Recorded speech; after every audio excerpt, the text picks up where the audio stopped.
I'm coming from typography, and I was then I became a photographer, and as a photographer I was working as a fashion photographer. Now it's finished with that jobs, and so I started to make a combination between this typography and photography.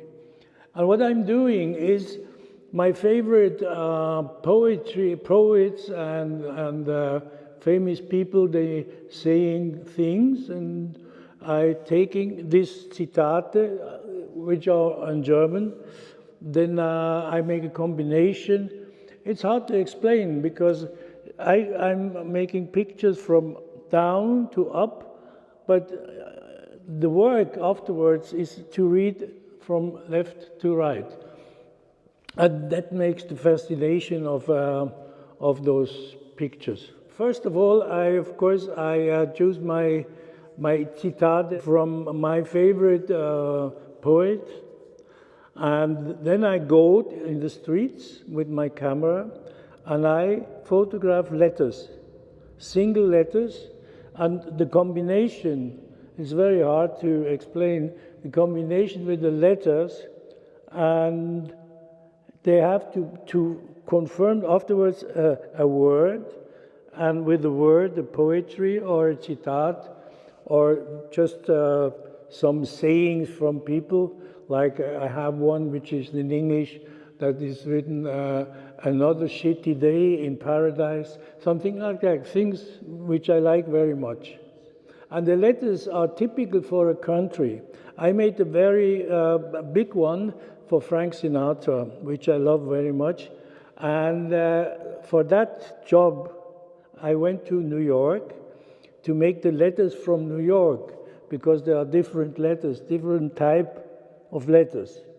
And in Rio de Janeiro, where I'm working very much, there are also other letters. And when I make something for a country or for a people I like, then I go in that country and take the letters from there. And you see it from in Switzerland or in Germany, the letters are quite different to France or to Italy. That's why I'm traveling to make those poetry in that country which it belongs. Now, when I was very young, I made my profession at the art school of typography. And then I changed to photography because I like very much photography, and I was very well known as a fashion photographer. But in my age, I stopped to make these funny things, and I started to combine, as I said in the beginning, combine typography with photography. And this is my works today, and I think it's a work because there is in every picture you see is also a philosophy, which something I like in my life, like funny things or hard things. Like I did one with from the La Grande Bouffe, which with children from Eritrea, really poor pictures, and combined it with other pictures from the richness of also critical things, not only funny things. I made a lot of exhibitions before that, and in different galleries, in a museum or in other locations. But as we met first, and with Martin, the other artist, we met each other and we liked each other. And when I saw this gallery, I was saying that it was really fantastic.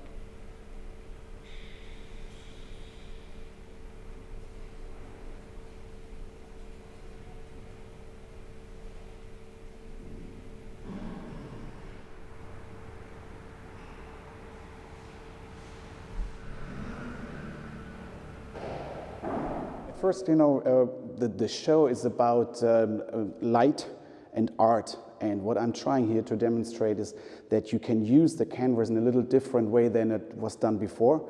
So I'm trying to slow down the process of the viewer's eye. So basically, you don't have the regular painting, so you have something that is curved. There's something going on the canvas that hopefully slows you down to realize, okay, what kind of painting is in front of me, what kind of message is in front of me.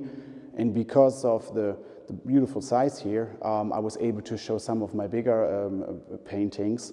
And I'm very happy that that they are here in this position right now. So I'm not only trying to have them on the wall, I'm also trying to put them into the room, because that's when you have to really walk around to get the perfect view on the painting. Like, let me tell you a little bit about the history. So I was like basically 10 years ago, I did only abstract paintings. And then when I did a series to Hermann Hesse, it's a book about Narziss and Goldmund. They're two characters, and the combination out of both of them, how they, it's good and evil, it's physics, it's art. I realized I need something a little bit more than being abstract. That's how the figurative part came into place. So basically I used two figures, one figure, and this new series is basically trying to squeeze in even more intensity on the person, on the picture behind the face. So we have a mouth, maybe we have eyes, but what is behind the picture? What is behind you and what is behind us or the world? So my idea is there a chance that I can slow you down so that you are more aware of yourself and maybe of how you see a person? So I think often we see somebody and then it's over. But here, because of the size and because of the shape I used, and I'm putting them together by myself, so it takes some time to walk around, and I call them 4D worlds, because it's not just 3D, because it comes in your direction. You need time and a little bit of movement to see what's actually behind that face or behind that painting. What happened is, like, I was at a studio, or in my studio, and I was trying to dry some of my paintings, and in one moment I had to put them a little bit closer together, and then it became a wave. The painting came in my direction. So when I was looking at that, I was like, wow, this is very interesting. All of a sudden the face became more alive. And then what I did, I started to cut one part off, or to cover one part. I painted on one part and I painted on the other part. So it's very similar to the Narziss and Goldmund series, where I had the two characters, but now I tried to combine them into like one painting or one face. So, and then I started to experiencing, okay, it's maybe interesting to change the canvas. It's a little bit squeezed, and then I started to walk around, because it took me time to really see the painting, and that's why I called them 4D worlds, because it's something that is, I think, done maybe in sculptures, but not so much on canvas. What inspires me is, for example, and it's maybe not it's not a joke, like the guy Onorio Mansutti, who's showing me, the artwork with him right now, or with me right now. He is inspiring me because he's believing in something. He's focusing on something for, I think, for 40 years. He's trying to give back. It's not so much about his life, it's about other people's lives. So that really inspires me, like, to work with an artist like him. You know, he's in the world of art for a while, and yeah, so if I would choose one person right now and who inspired me the last couple of months, that's definitely him. And of course, people who are doing something for the society, or I think if they're trying to give something back. Yeah, Alexander Sarasin and I, we met last year during Art Basel, here in Basel. And we just connected, and then he came to a very short show of myself with Onorio. We had a 2-day show. And that's how the relationship started. And then once he showed me the beautiful gallery here, I was like, wow, this is amazing. And that's basically how it started. And I think there is always a personal connection between a gallerist and an artist. And if that works, then I think a vernissage or a show can be successful.